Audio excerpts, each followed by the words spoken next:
Olá! Decorridos meses, em meio à crise sanitária, política e econômica instalada no país, e com ressonâncias diferentes no mundo, nosso Diálogos em Educação de hoje tem a alegria de receber a professora e doutoranda em Educação, nossa colega da Universidade de Caxias do Sul, Fabiana Kaldoinski, para tratar do tema Os Jovens e a Leitura, Mediação e Interação. Como vocês sabem, nós criamos este canal com o intuito de conversarmos com você, professor, gestor, coordenador pedagógico e todos aqueles interessados pela educação. Os impactos causados pelo coronavírus têm nos atingido em múltiplas direções e, desde março, professores, estudantes e suas famílias, todas as comunidades, escolares, de alguma forma, têm tentado encontrar condições possíveis para construir possibilidades e continuarem, nesse momento singular, diferenciado e desafiador, promovendo aprendizagens.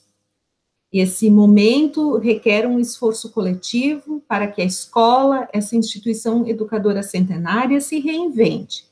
Os desafios para que o façamos, respeitando e incluindo todos, requer coragem, apoio mútuo, criatividade e compromisso social.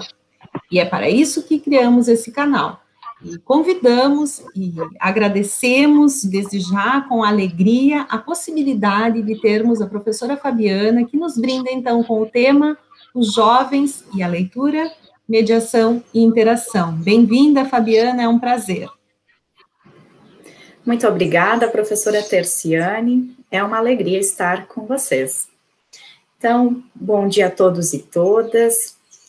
É uma alegria imensa estar com vocês hoje discutindo um tema que nos é tão caro em tempos de pandemia, a relação dos jovens com a leitura. Podemos perceber que o ato de ler foi, ao longo dos tempos, sofrendo transformações. E uma delas se relaciona com o surgimento das novas tecnologias, tão evidentes nestes tempos de pandemia. Elas propiciam um novo modo de interação, elas implicam novas formas de mediação, seja na escola, ou também em outros espaços, em outros projetos. O Chartier, ele nos lembra que a maneira como o texto se materializa ao leitor interfere na forma de compreendê-lo.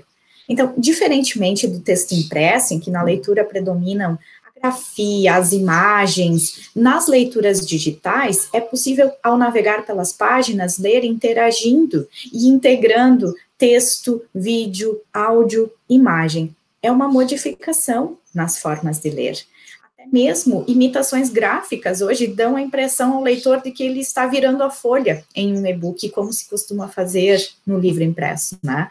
E com base em todo esse contexto, nessas modificações, surge minha pergunta: como a escola lida com essas novas formas de ler, de escrever, de interagir? Como potencializar a leitura entre os jovens, considerando a cultura na qual muitos estão inseridos? Também podemos considerar a Base Nacional Comum Curricular, que rege os currículos nas escolas, enfatizando o trabalho escolar com as tecnologias por meio da exploração de diversos gêneros discursivos, incluindo os do campo artístico-literário. Então, uma leitura, a partir do livro físico, nesse contexto que a BNCC traz, pode revelar novas possibilidades inventivas, com relações interdisciplinares. Por exemplo, a partir da leitura do Tempo e o Vento, é possível convidar os estudantes, fazer uma série de integrações com outras disciplinas, explorando em geografia, em história. E também uma série de outras abordagens que são interessantes, como a questão da retextualização dos textos literários em projetos educativos. Eles se transformam em peças de teatro, em filme, inspiram documentários, debates, shows de música, fotonovelas, telejornais, histórias em quadrinhos. Essas são possibilidades criativas e inventivas que podem, nestes tempos de pandemia, se inspirar nos textos literários indicados para a leitura. E esses novos gêneros, produzidos com base na literatura, podem empregar tecnologias. Então, havendo o trabalho na perspectiva dos multiletramentos, das múltiplas semioses que são trazidos na BNCC. Então, nesse caso, as produções, elas não utilizam apenas a escrita no papel, mas há toda a integração da imagem, do som, da voz, do corpo, do áudio, do vídeo na produção dos sentidos. E nós percebemos que isso está muito presente na cultura dos jovens, das crianças. E dessa forma, esse tipo de trabalho pode ser instigante e até motivador. Então, com a leitura mediada pela tecnologia, ou com essas novas formas de integração e interação, o jovem leitor ele pode experimentar diversos recursos e também formas de narrar a si mesmo, que constituem também sua subjetividade, configuram uma identidade que não é fixa, que está sempre em transição, então, em contato desse eu com outros eus, pessoas e textos. E nesse contexto eu queria lembrar da Pelanda, uma pesquisadora, que ela afirma ser possível recriar um texto durante a leitura. Esse processo cognitivo, ele vai se ancorando numa auto-organização, ele possibilita que os sujeitos construam conhecimentos, mas que também se reinventem. Então, a autora situa a leitura, inclusive a digital e suas releituras, como constitutivas do ser humano. Sobre esses leitores no âmbito virtual, que são propostas que nós podemos também trazer para os nossos estudantes em tempos de pandemia, com uma poesia digital, com uma leitura em e-book, a Pelanda vai dizer que, a partir de toda essa leitura feita, existem novas formas de cognição, e inclusive que esses estudantes escrevem sobre, principalmente quando eles se sentem convidados a se posicionarem. Então, em que suportes eles escrevem? Eles escrevem em blogs, eles criam possibilidades nas redes sociais, né?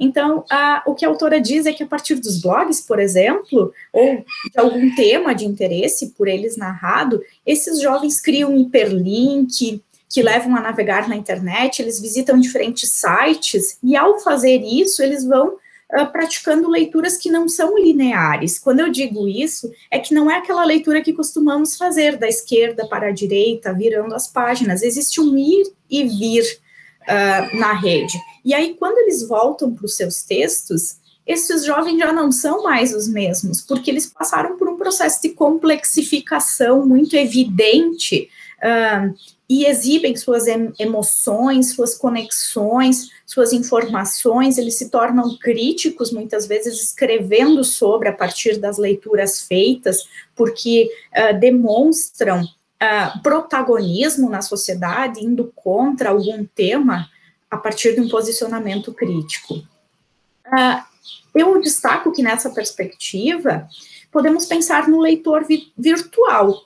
Ele clica em links, em ícones, ele redireciona a leitura, ele faz percursos que não têm a mesma continuidade como numa leitura de livro físico. É a leitura hipertextual. Existe uma navegação mais interativa, tem mais rapidez, e as cognições mobilizadas são outras. Então, também nós temos modos diferentes de percepção e de processamento do conteúdo.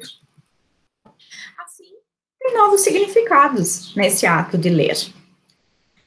Podemos pensar que esses novos significados trazem uma diferente construção de conhecimento, com simultaneidade, integração de imagem, vídeo, mapa, som, elaboração de interpretação a partir de leituras e de análises realizadas na rede, tem escritas também de forma mais fragmentada, ao navegar na internet. Mas por que eu trago tudo isso? Porque como educadores, como mediadores de leitura nesse tempo de pandemia, fica uma reflexão importante. Qual é o papel do mediador nesse contexto? Me parece que ele tem um papel fundamental no direcionamento dessas muitas leituras que o jovem faz, porque não raro o jovem pode acessar conteúdos sem conseguir fazer a seleção crítica, pois existe muita oferta. Então, quantidade não significa necessariamente qualidade. E também a não linearidade dessas leituras pode implicar em dificuldade de seleção, de aprofundamento. nós temos um novo perfil de leitor. Essa é a grande questão que o educador, me parece que precisa perceber, que não são mais leitores especificamente imersivos, como eu fui em meu tempo. São leitores que estão lendo muitas coisas ao mesmo tempo, fazendo variadas interações, e que também, ao mesmo tempo em que constituem novas formas de cognição, têm certas dificuldades, principalmente de seleção e de aprofundamento, que vem o papel do educador para orientar, como, por exemplo, com as fontes confiáveis de informação, evitando fake news também, e uma série de outros elementos. Também não posso deixar de abordar a questão da leitura literária, e não só dessas amplas leituras que o leitor faz, e da leitura literária que pode se transformar numa história gamificada na educação para trabalhar com a narrativa. Isso é o grande potencial que as tecnologias trazem hoje. Também a perspectiva dos multiletramentos pode ser explorada partindo do texto literário, sendo realizadas produções envolvendo essas múltiplas semioses, cor, som, áudio, produção de documentários. Os alunos se envolvem muito, eu mesma tive muitas experiências nesse sentido, e é muito gratificante. Chamo atenção também para os hipercontos, para a leitura com a poesia digital, que pode ser feita agora em pandemia, em tempos de pandemia na rede, e também, em especial, o trabalho com as fanfics, que é uma proposta bem interessante agora para os tempos de pandemia, em que o professor pode propor aos estudantes para que eles possam ler um texto e, a partir deste texto, construir novos finais, fazer um percurso bastante autoral. Então, quando o jovem se depara com a possibilidade dele criar, com certeza ele se revela nessa narrativa. E temos, então, esse novo perfil de leitor que, a partir de suas leituras, escreve. Nós estamos diante do escrileitor. Em sites, jornais, blogs, fóruns, comunidades e até mesmo nas redes sociais, eles recriam os textos, escrevem para os seus pares comentários a respeito das leituras, utilizam uma linguagem peculiar, típica daquele grupo do qual fazem parte, ou que esteja de acordo com o nível de conhecimento e com as expectativas do seu público. Muitas vezes, esses jovens conseguem, com as suas intervenções, influenciar ações, como, por exemplo, chamar a atenção da sociedade em relação a um determinado problema social. Em alguns casos, geram conteúdos que carecem de aprofundamento. Daí, de novo, o papel do mediador. Eles podem também deixar o leitor em dúvida sobre a autoria do que escrevem. Novamente, vem o professor para poder auxiliar. Em outros casos, constroem histórias novas, desenvolvem um personagem secundário no livro lido. E tudo isso traz uma motivação para que nós, professores, educadores, possamos compreender essas culturas juvenis, entender o que faz sentido a eles, o que motiva esse jovem para estar diante da leitura em um momento de múltiplas possibilidades, em que existe o videogame, em que outras formas de interagir são possíveis. Por que ainda ler nos nossos tempos? Porque ler pode ter muito sentido e porque a narrativa pode também nos constituir. Então, explorar a leitura com os jovens, para mim, significa adentrar em um mundo de múltiplas descobertas, em modos de autoria, em possibilidades de exercer a criatividade com formas diversas de interação e criar, com certeza, novas formas de ser e de estar no mundo. Então, agradeço a oportunidade, espero ter contribuído e fiquem bem.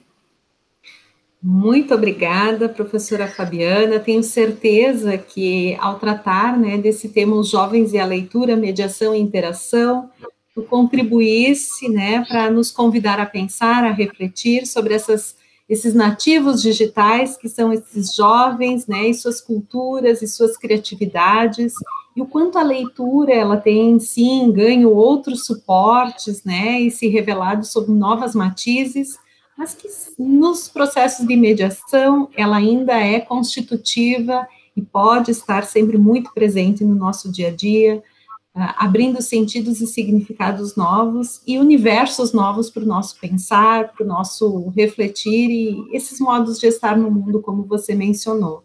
Então, quero agradecer a atenção de todos que nos acompanharam, especialmente a você, Fabiana, e queremos, né, que professores, gestores, coordenadores pedagógicos possam interagir conosco, nos enviem comentários, questionamentos, sugestões. Esse é um espaço que se quer de interlocução, construção coletiva de novas oportunidades e criações pedagógicas. Obrigada e até o próximo.